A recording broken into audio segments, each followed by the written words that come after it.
ask politely. It does not ask for permission. It answers to one master only, the mind that dares to believe. In this moment, I ask you not to simply listen.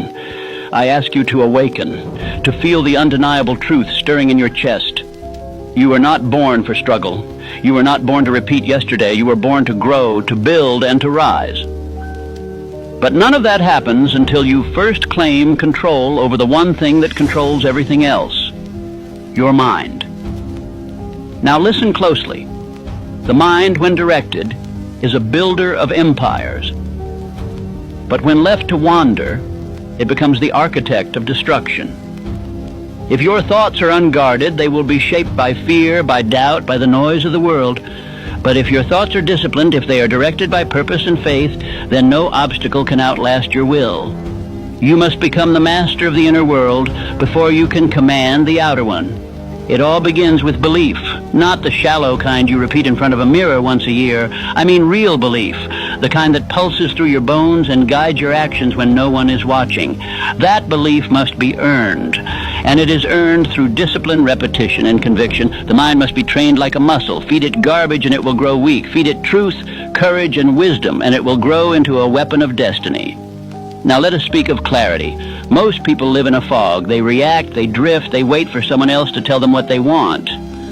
But clarity is power. Until you define your purpose, you are powerless. What do you want?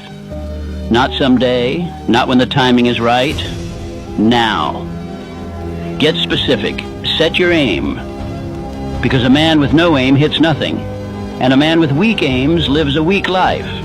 When your aim is clear, your habits align, your speech sharpens, your circle tightens, and your distractions lose their hold. Purpose becomes your compass. You no longer wake up wondering what to do. You rise with certainty because your days are in service of something greater. But you must understand, clarity is not enough. You must develop resilience. Life will test you. The world will push back. Your plans will fall apart. That is not a signal to quit. That is an invitation to grow stronger. The fire you walk through is the same fire that forges steel. You must become unbreakable not by avoiding pain, but by learning to rise from it. There is no mastery without resistance. The oak tree grows strong not in calm skies, but in the storm. So too must your character be formed under pressure. And let me tell you, resilience is not built through motivational videos or temporary inspiration. It is built through daily battle. Through doing the thing anyway, through showing up when you're tired, when you're scared, when you're full of doubt. That is where greatness begins. And all the while you must manage your inner voice, because that voice, unchecked, can be your greatest enemy. Self-doubt does not need to be loud to be effective. It whispers. It creeps. And if you allow it, it will sabotage everything you've built. So you must speak back. You must command your inner world with affirmation, with discipline, and with truth. Say this to yourself. I am not my past. I am not my fear. I am not my failures. I am the builder of my future. I am the captain of my soul. Say it until it becomes your default state.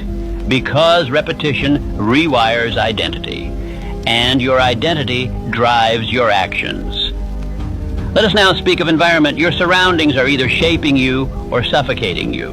Who do you spend time with? What do you feed your mind with? What conversations do you tolerate? If your environment drains you, no mindset trick will save you. You must prune the garden of your life, remove the weeds, plant seeds of greatness. Surround yourself with the bold, with the disciplined, with those who dare to dream and act. Proximity is power.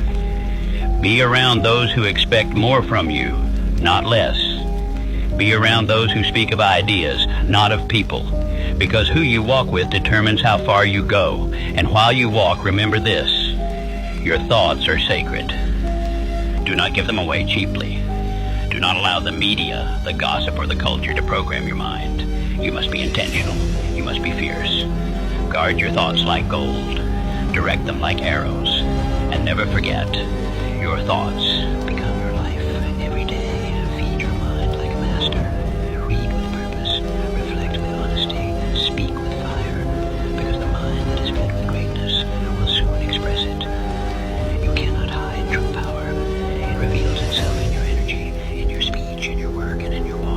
Now comes the most important part, action. A brilliant mind that does not act is a tragedy. Knowledge unused is a burden. Ideas without execution are dreams dying in daylight. You must move, you must build, you must do.